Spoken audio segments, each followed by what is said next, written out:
মেয়ে বিচার চেয়েছিল, কারণ তাকে গণধর্ষণ করা হয়েছিল। আর তার বিনিময়ে সে কি পেল? নিজের বাবার মৃত্যু, পরিজনদের মৃত্যু, নিজেকে বারবার মৃত্যুর মুখে ঠেলে দেওয়া, দীর্ঘ অপেক্ষা ও ধর্ষকের মুক্তি সংবাদ। হ্যাঁ, কথা বলছি উন্নাও গণধর্ষণ কাণ্ড নিয়ে। উত্তরপ্রদেশের এক মেয়ে চাকরি খুঁজছে।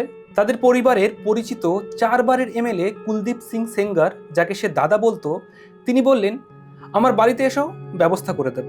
এমএলএর বাড়িতে যেতেই তাকে ঘরে নিয়ে যাওয়া হয়, আর সেখানেই চলে ধর্ষণ। তারপর এলো হুমকি, মুখ খুললে তোর গোটা পরিবারকে শেষ করে দেব।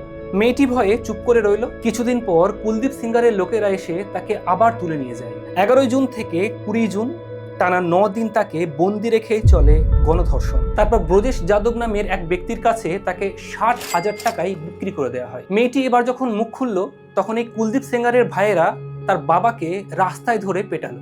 কিছুক্ষণ পর পুলিশ এসে অ্যারেস্ট করলো, কিন্তু কাকে জানেন?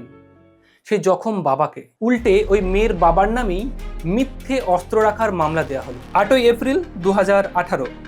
আর কোনো উপায় না দেখে সেই মেয়ে মুখ্যমন্ত্রী যোগী আদিত্যনাথের বাড়ির সামনে নিজের গায়ে আগুন লাগাতে চেষ্টা করলো।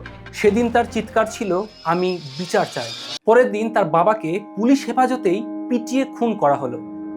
যদিও অফিসিয়াল ভার্সন হার্ট অ্যাটাক, কিন্তু পোস্টমর্টম রিপোর্টে দেখা গেল বাবার শরীরে 14টি গুরুতর আঘাত।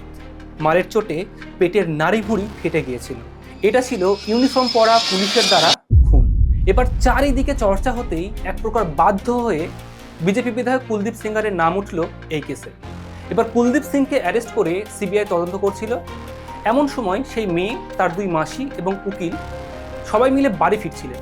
হঠাৎ রাস্তার মধ্যে এক লরি এসে তাদের গাড়িকে ধাক্কা দেয়।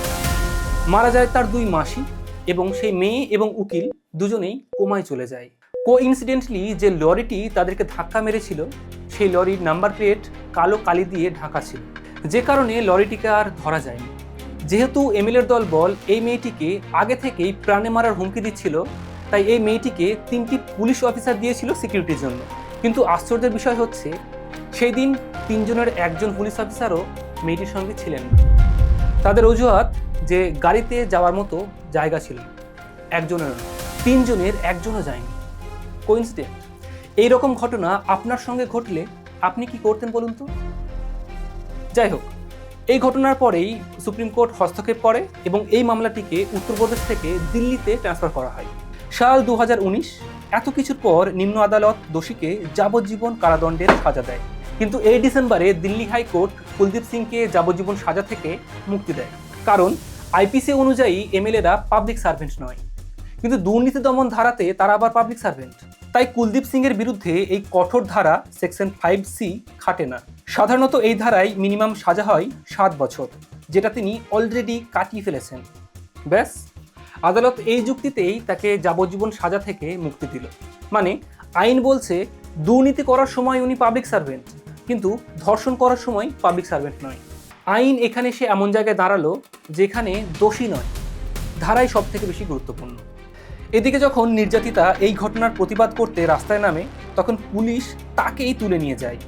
উত্তরপ্রদেশের এক নেতা ঠাট্টা করে বলে, দিল্লিতে কেন, উত্তরপ্রদেশে এসে প্রতিবাদ করুক সে, মানে এখানে সে কোনো বিচার চাইবে না, ওনারাই সব শাস্তা করে দেবেন। এবার চারিদিকে প্রতিবাদ দেখা দিলে সিবিআই এই মামলা নিয়ে সুপ্রিম কোর্টে যায়।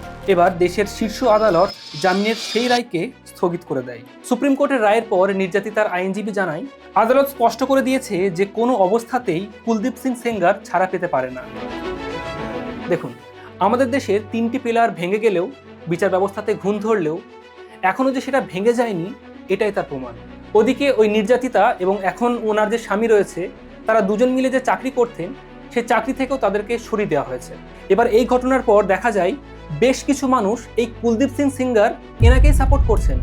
উনি দোষী সাব্যস্ত হওয়ার পরেও বিচার পেতে এই দীর্ঘ সময়, আইনের জটিলতা, এই সমস্ত কিছু এই সত্যকেই তুলে ধরল। শেষে একটা কথাই বলতে হয় যে অপরাধীদের জন্য এই বিচার ব্যবস্থা শুধু একটা প্রসেস মাত্র, আর ভিকটিমের জন্য এটা একটা পানিশমেন্ট।